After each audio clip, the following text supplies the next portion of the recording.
Hear me out, this Chinese platform is about to disrupt Malaysia's car servicing industry. 超凡实力，马力全开。这个双11养车就上途虎。If you drive in Malaysia, you probably know this feeling. You pull into the workshop because your car sounds off. But the moment you step in, this question will always come to your mind. Am I about to get overcharged? Well, not because every workshop is dishonest, but because the whole process is simply just not transparent. Because unless you're a mechanic yourself, you don't really know if that urgent part change is really urgent. But now, imagine if car servicing worked like booking a ride. You open an app, you chat with customer service to confirm the problem, and then you see the price, and you select the service you want, and you pick the place and drive there. Sounds convenient, right? Well, what if I tell you that exact model already exists, and it's called TUHU or TUHU Yangche, a Tencent-backed business, and it's already quietly here in Malaysia. And one reason they are here is because of this. Malaysia is a car country. By end of 2024, Malaysia had 38.7 million registered vehicles compared to 34.1 million population. And that number, for your information, is not going anywhere because Malaysia's vehicle sales, measured by total industry volume, has been hitting record high one year after another. And sadly, public transport usage is only at around 25% compared to Singapore at 67%, Seoul at 63%, and Tokyo at 73%. So, as a car country, we basically have one guaranteed recurring business: car maintenance. But our car servicing ecosystem is fragmented. We have brand service centers, chain tire shops, neighborhood workshops, parts sellers, etc. etc. Unlike for food, we have delivery apps, or car ride, we have e-hailing apps. For hotels, we have booking apps, and even groceries, we have that as well. But when it comes to car servicing, it's still very much, boss, come, I show you lah. So basically, still very old school. And when you thought you are just fixing your tire puncture, you are more than often being upsold a new engine oil, brake pads, air filter, and a few more. Boss, this one also have to change kind of items. So the opportunity is obvious. If someone can standardize pricing, service quality, and pull workshops into one single network, they then become the taikor. And that's basically the TUHU story. And as much as I don't want to say TUHU might one day take over Malaysia's car workshop landscape like how Mishui does, their presence really matters. Because if a platform becomes the default place Malaysians go to compare tires, pick engine oil, and book maintenance, then the platform starts controlling all the flow of money. So that begs the question, is TUHU about to reshape how Malaysians maintain and repair their cars? And who wins if it does?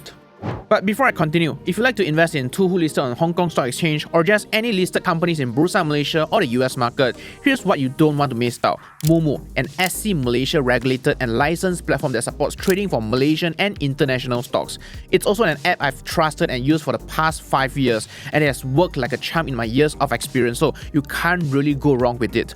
Moomoo now offers 0 commission fees for the first 6 months, and they are also giving away lots of cash coupons and free Apple shares, but only for my followers. So when you sign up and deposit, remember to use my exclusive code ZIET11 to get extra rewards before their campaign ends. I'll put a link down below for you to click into it. Now, in terms of their application, they provide various research and analysis tools, allowing you to trade stocks like a real pro.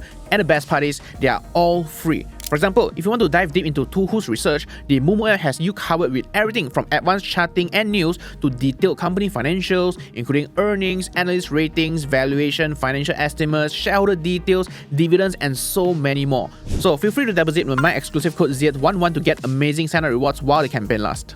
So, TUHU was founded back in 2011 in China. With the initial launch of the tire business, they gradually expanded into motor oil, chassis parts, and maintenance services. And then in 2014, they launched the TUHU app. And in 2015, they continued expanding business vertically and horizontally.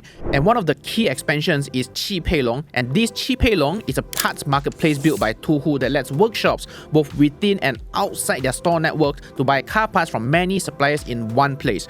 Basically, they provide instant procurement service and make it easier for workshops to find less common components when they need them. And in a way, this also strengthens TUHU's supply chain ecosystem. And by 2016, they started opening their own TUHU workshops, and within just 3 years, they already had 1,000 stores. And in September 2023, TUHU Car managed to list itself on the Hong Kong Stock Exchange. And as of 30th June 2025, they already have more than 7,200 workshops across China, and they now brand themselves as a leading online and offline integrated automotive service platform, connecting both suppliers, customers, and technicians through their online platform and offline service network. And in China, TUHU provides a wide range of services from tire, chassis part, auto maintenance, auto repairs, car detailing, all the way to accessories. Basically, the one-stop service model that all your car needs. And this is where they stood out from traditional shops, which may specialize in a few areas but less equipped for all-in-one services. And today, TUHU has successfully achieved an unprompted brand mention rate of 52%. Basically, when people in China are asked to name a car servicing brand, more than half of them mention TUHU first, which shows how dominant the brand has become right now. And with the strong position they have in China currently, they are beginning to expand internationally, with Malaysia as their first international test markets. So, if you're a Malaysian like I do, you might be thinking, okay lah, China big ma, anything also can scale, but that's exactly why we should be paying attention. Because when a company can standardize thousands of workshops in China, Malaysia's fragmented market is not going to be any harder. In fact, it might be way easier for them. As of today, TUHU has 2 outlets in Malaysia, one in Bandar Sunway and one in Bandar Rimbayu, officially launched in late 2025. And as for third-party stores, they already partner with quite a number of them in Malaysia, and I believe it's just a matter of time before they reach out to even more. And just like China's counterpart, TUHU is also pushing an online plus offline approach in Malaysia, but with a Malaysian version of the TUHU app instead. And with the app, consumers can check the price first and then choose products directly and finally make appointments. And then within the app, you can also track your car's service progress, view service histories, and even view price estimates. And they also highlight transparent pricing as part of their promise, with clearer online price display to reduce uncertainty of price depends on who you are that we always get from the traditional, independent or local bangkels. So there's really no need to worry of being taken advantage of anymore. Now, as the first international outlet, I would say that Malaysia is kind of like their pilot project to see whether the same concept in China can be replicated successfully elsewhere, and more importantly, to gauge the acceptance of car owners in Malaysia towards the new way of car maintenance, one that is more standardized, transparent, and platformization. And depending on whether consumers accept and adapt to it or not, it will eventually shape the scene of car workshops in Malaysia. So, to be honest, putting quality aside first, I don't see any problems with this whole mechanism working here.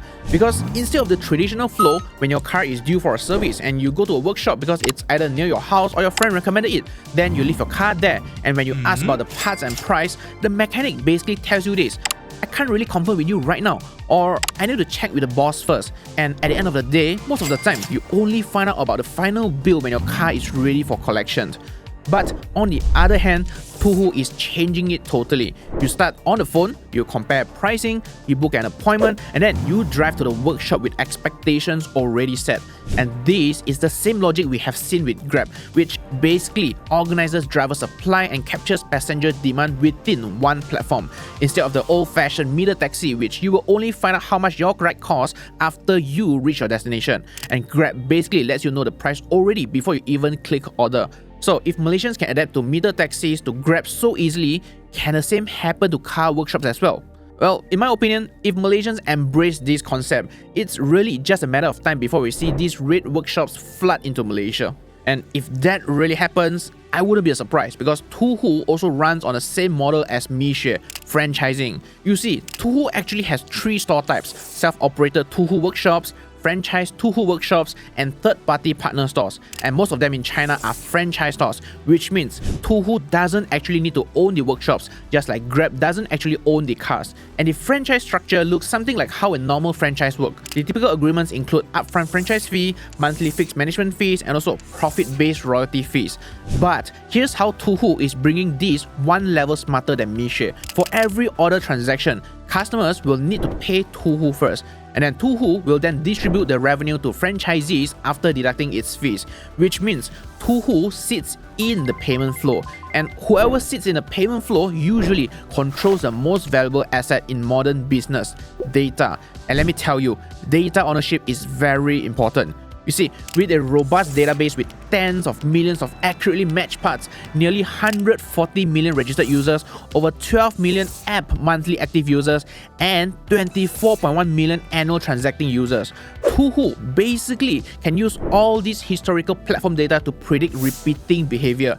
And this is where platform economics gets scary. Because if you know what cars are common, what parts fail most frequently, what price people click in, and what customers usually buy together, what time people book, and how often vehicles return for servicing, then you can basically predict demand. And to add to that, TUHU has also upgraded customer service operations around the DeepSeek large language model. And that intelligent customer service system covers the entire user journey from pre-sales to mid-sales and even after sales. And all this data becomes a competitive advantage for TUHU because they can basically improve their business efficiency while local SMEs are still running on WhatsApp and memory. And then with this data, they can technically control the whole supply chain more efficiently as well. So you see, TUHU has over 9 million SKUs in China, and this is not something a small workshop can achieve because that requires logistics plus procurement plus inventory intelligence. And to achieve all this, TUHU basically works closely with major auto parts brands and wholesalers, often buying directly from manufacturers or securing exclusive distribution arrangements. And when a middleman is not in the picture, TUHU can naturally keep prices competitive, maintain steady supply, and even develop its own private label products with selected suppliers. But of course, that's with China for now. As for the Malaysia's counterpart, since TUHU is still in their early stage, they might not be able to provide that level of competitive pricing yet, which we have seen from some of the Facebook comments. So comment down below if you have tried their service. But then again, if Malaysians accept this concept well, it's really just a matter of time before they scale big enough for all of us to feel the impact.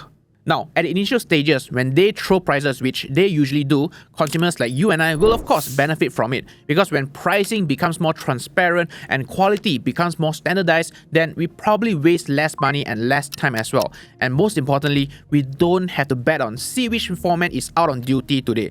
As for the workshops that partner with them and join the game early, they might get extra traffic, training, and even procurement advantages that they might otherwise not have access to if they run independently. But for small operators who refuse to partner with TUHU, these workshops might end up suffering. Basically, they are forced to join in a competition called survival of the fittest.